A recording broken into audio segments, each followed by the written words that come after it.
wanaendelea kutafutia ufumbuzi mgogoro huo wa vita kati ya Urusi na Ukraine ambao umekwisha sababisha vifo vya maelfu ya watu na ukiwa umeshamaliza miaka 4 tangu ulipozuka Februari 24 mwaka 2022. Marekani imekuwa ikiendeleza juhudi za kuzishinikiza Urusi na Ukraine kufikia makubaliano ya amani, huku Ulaya ikitajwa kama ndilo kundi linalotakiwa kuwa na dhima kubwa ya kuongoza mchakato huo kutafuta amani na kuzileta pande zote mbili kwenye mazungumzo ya moja kwa moja. Hata hivyo, mpaka sasa Ulaya haionyeshi kuwa na karata ya kumaliza mgogoro huu, yenyewe ikiwa imegawika kuhusu namna ya kuishughulikia Urusi, nchi kama Hungary na Slovakia zikipinga vikwazo zaidi dhidi ya Moscow. Jana, ambayo ilikuwa ni siku ya kumbukumbu ya miaka 4 ya vita hivyo, viongozi wa kundi la G7 akiwemo Rais Donald Trump waliahidi kuendelea kuiunga mkono Ukraine dhidi ya Urusi, hilo likiwa ni tamko la kwanza la pamoja la viongozi wa G7 kuhusu Ukraine tangu Trump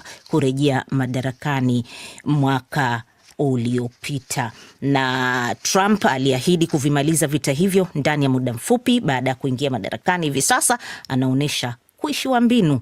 Je, wapi vinakwenda vita hivi miaka 4 baadaye?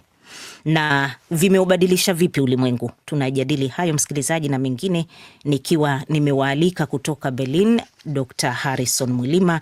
Huyu ni mchambuzi wa siasa za Ulaya na masuala ya diplomasia, na nchini Marekani yuko mwandishi habari Mubelwa Bandio, na kutoka Nairobi tunaye mwandishi habari mstaafu Jamhuri mwa Vyombo. Natumai nyote mpo nasi, karibuni sana kwenye mjadala huu. Asante. Na nianze moja kwa moja kwako Dr. Mwilima hapo Berlin, na hasa katika kuitazama hali yenyewe ilivyo kutokana na miaka 4 ya mgogoro huu, ambapo bado tunaona kwamba Urusi inaishambulia Ukraine, maelfu wameuliwa. Rais Zelensky anasema anaamini Putin ameanzisha vita vya 3 vya dunia, kwamba hiki kinachoendelea hivi sasa ni mwanzo wa vita vya 3 vya dunia. Unafikiri kuna matumaini yoyote ya vita hivi kumalizika? Matumaini ni madogo kwa sababu tukiangalia matakwa ya Ukraine na matakwa ya Urusi yako mbali kabisa. Ukiangalia Urusi anachotaka ni kwamba Ukraine iwe isiambatane na upande wowote, iachane na maslahi yake, matakwa yake ya kuingia katika jeshi la kujihami la NATO. Haitaki Ukraine iwe na hizi security guarantees, yani dhamana za kiusalama, na pia inataka Ukraine jeshi lake lisiwe kubwa sana, liwe hatari kwa Urusi. Na Ukraine ukiangalia haitaki chochote kati ya hayo. Maana pia Urusi inataka maeneo iliyoyachukua yaendelee kumilikiwa na Urusi. Kwa hiyo wako mbali sana Ukraine, na viongozi wa Ulaya tumeona wakiwa tofauti kabisa, hawataki makubaliano yafikie kwa sababu nao wana maslahi tofauti. Sasa tukiangalia kwa hali ilivyo, tunaona kabisa vita hivi, yani sidhani kama vitamalizika hivi karibuni. Tunaingia katika mwaka wa 5, na tukiangalia majadiliano ya Geneva hata jana wanasema kwamba hamna lolote lililofikiwa. Kwa hiyo ni mgogoro ambao nahisi unaenda kumalizika katika uwanja wa vita, kwa sababu nchi zote ziko mbali, na mwaka huu tunavyoingia mwaka wa 5, nahisi kama Urusi itaendeleza mashambulizi zaidi, itafanya mashambulizi ili kuhakikisha kwamba mgogoro huu unamalizika hivi karibuni katika mwaka huu. Bwana Mubelwa, kama uko nasi, karibu sana. Na umemsikia hapo Dr. Mwilima kwamba Ulaya inavyoonekana ina msimamo tofauti, inataka maslahi tofauti, mbali na kile ambacho inaonesha Marekani mwanzoni ilikuwa imeonekana kama kukubaliana na Urusi pale ilipofikia.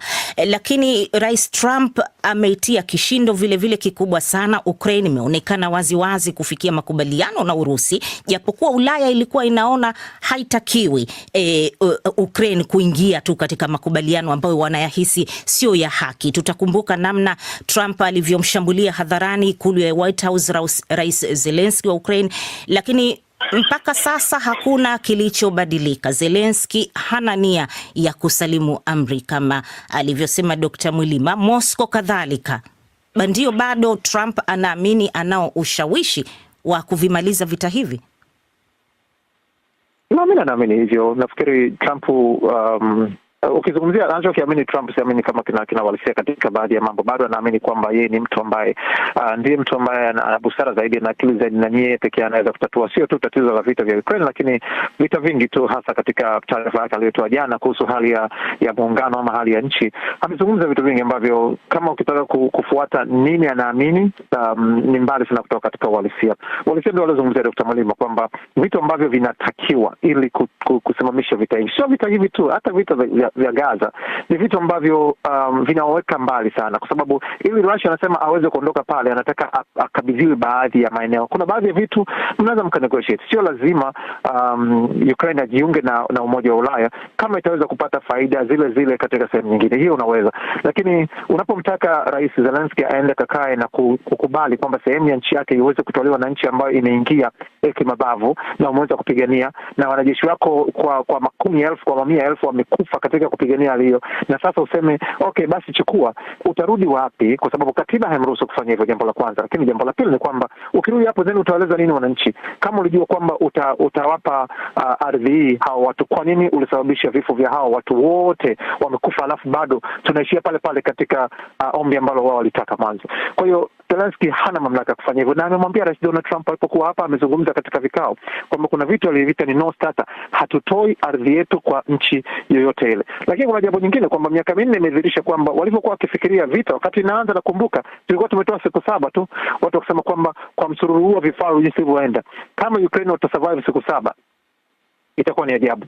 Miaka 4 imekwenda na unaangalia ndani ya mwaka mmoja namna ambavyo hatua ambazo wameweza kusonga mbele katika nchi ya Urusi pia inaonyesha udhaifu mkubwa sana, na kuna hisia za kuanza kuonekana watu kuchoka. Kwa hiyo anachokiamini Donald Trump hangewezi kufanikiwa kwa sababu it's non-starter. Lakini pia Ukraine imeonyesha kuwa resilient kwa kiasi kikubwa, na watu sasa nchini Urusi wameanza kuhoji kuhusiana na muendelezo, faida na namna ambavyo vita hivi vinaweza vikaendelea. Kwa hiyo hakuna Mubelwa, unapozungumzia kuna hisia hizi za kuonekana kwamba kuna kuchoka namna fulani ya kufikia ya kupatikana amani katika vita hivi, na tukizingatia hili tunakumbuka kwamba vile vile mwanzilishi wa vita hivi ni mwanachama kudumu wa Baraza la Usalama la Umoja wa Mataifa ambayo ni Urusi. Na ukitazama kwa mfano kilichofanyika jana katika Baraza Kuu la Umoja wa Mataifa ni kwamba wamepitisha azimio la kutaka vita visitishwe mara moja na amani ya kudumu ipatikane. Tunazungumzia ni miaka 4 tangu vita hivyo vilivyozuka, na kuna baadhi ya nchi ambazo vile vile bado zimekaa pembeni, hazikupiga kura. Miongoni mwa hizo nchi Marekani imo ndani yake, ambayo tunaiona upande mwingine inasimama kutaka vita hivi vimalizike, lakini katika kupigwa kura inasimama katika upande tofauti kabisa. Labda swali hili nimuulize Jamhuri, azimio lililopitishwa na Baraza Kuu jana, unafikiri lina uzito gani? It's 16 hours. Azimio lililopitishwa lina uzito, lakini pia halina uzito. Kwa sababu gani? Kwa sababu Umoja wa Mataifa wenyewe ni kama ambaye umebezwa na Marekani. Na hapa watu wengi, ama imewabainikia watu wengi na mataifa mengi na viongozi wengi ikiwemo hiyo Umoja wa Mataifa yenyewe, kwamba hapa muamuzi wa masuala mengi duniani hapa imekuwa ni Marekani, na yeye mchango wake amepunguza kwa Umoja wa Mataifa. Amekuwa akiushambulia sambamba na vile vile ambavyo Umoja wa Mataifa umekuwa ukishambuliwa kwa maneno makali na hata saa nyingine kukejeli kutoka kwa mataifa kama vile Israeli na Marekani. Sasa maazimio ndiyo ni mujibu kupitisha na kupitisha kama funika kombe mwanaharamu apite. Naam, lakini sasa kila mmoja sasa anahoji kwamba je, huu Umoja wa Mataifa kweli yale malengo yaliyokusudiwa ya umetimiza? Na kama hukutimiza ukweli katika hali iliyoko sasa hivi itaweza? Sasa hayo ndio maswali ambayo hayana majibu.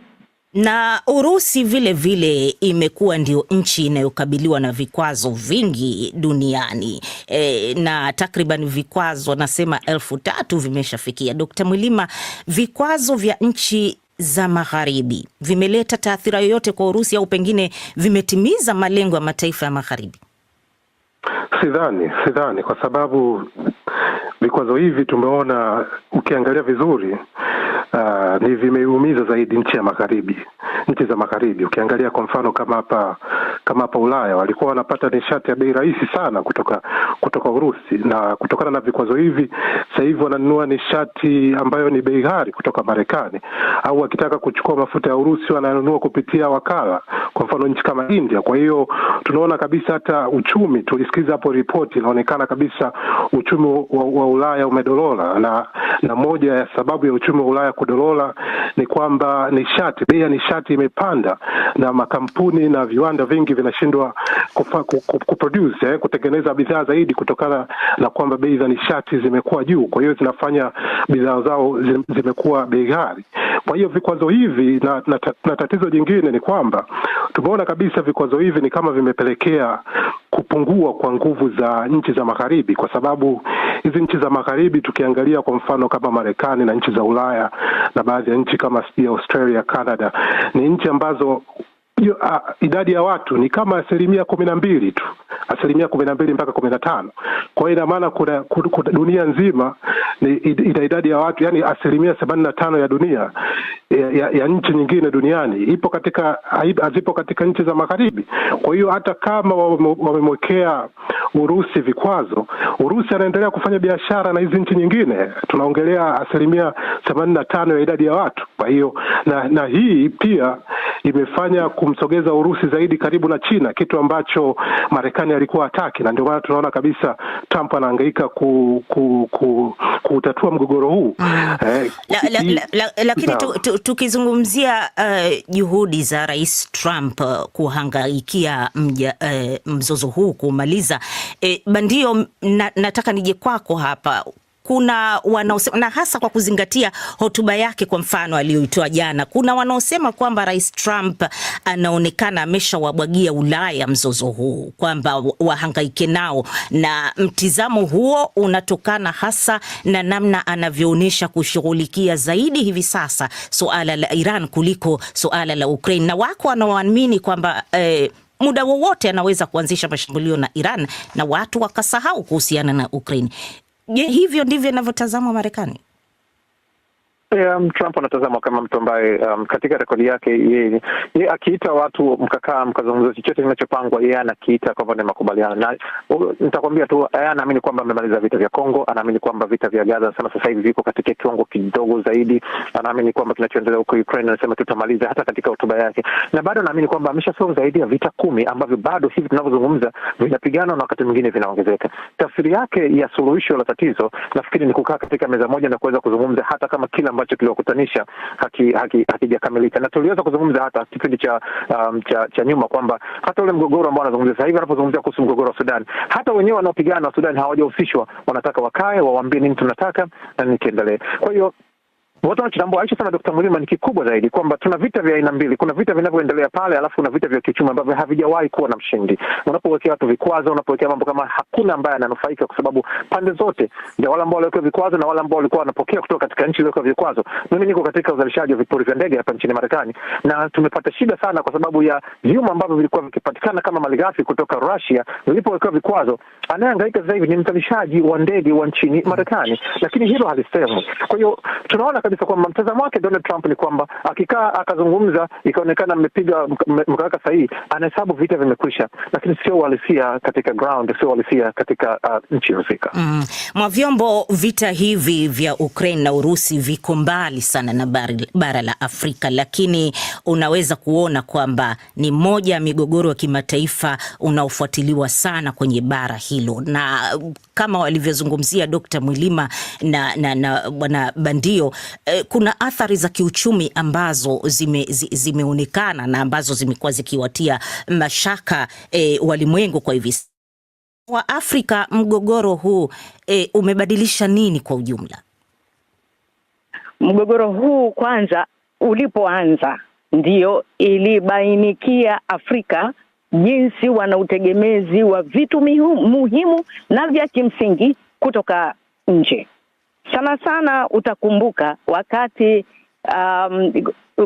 ndio kwanza janga la corona liko hapo, uchumi ushateteleka, halafu vita vimeanza vya Ukraine Urusi, sasa ndio ngano ikakosekana. ngano ikakosekana, hana pia mbolea ikakosekana. Sasa watu wakawa wanajiuliza, hivi kumbe ngano ilikuwa ikitoka Ukraine, kumbe ilikuwa ikitoka Urusi, fertilizer pia, vitu kama hivyo, na vikapanda bei sawa sawa. Viko mbali vita, lakini unakumbuka jinsi Rais Ramaphosa na msafara wake wakapiga paka huko, wakasema kwamba jamani, yani ni kama kusema hata kama mwapigana, lakini hii ngano ipate njia ya kupita. Ni aibu yani kwa Afrika. Haya, sasa hivi ndio hivi vijana wanasajiliwa huko kwenda kupigana. Anatoka hapa anajua wanasema, na katika hilo mwa vyombo hasa la vijana kwenda kujiunga kwenye vita hivi, mara nyingi unasikia kwamba vijana wa Afrika wana matatizo kweli, kwamba hakuna ajira, vijana wanatafuta ajira, lakini katika kwenda vitani kwenye vita hivi tumesikia Nigeria, Afrika Kusini, Kenya, hapo vijana zaidi ya 1000 wamekwenda Urusi kupigana. Unajiuliza, vijana hasa wa Kiafrika kitu gani kinawashawishi kwenda katika vita hivi? Sasa kuna pande mbili ya hili swala.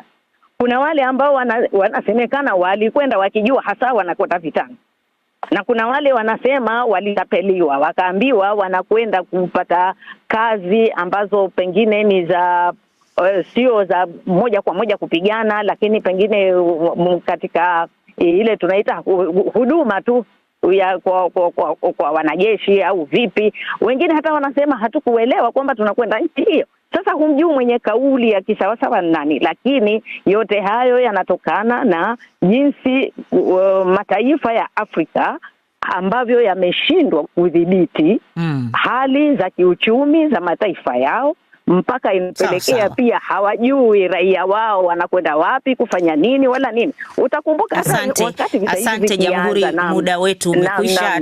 Tatu Karema, nadhani maswali ya wasikilizaji siamini kama yapo, au kuna maoni, utupe moja.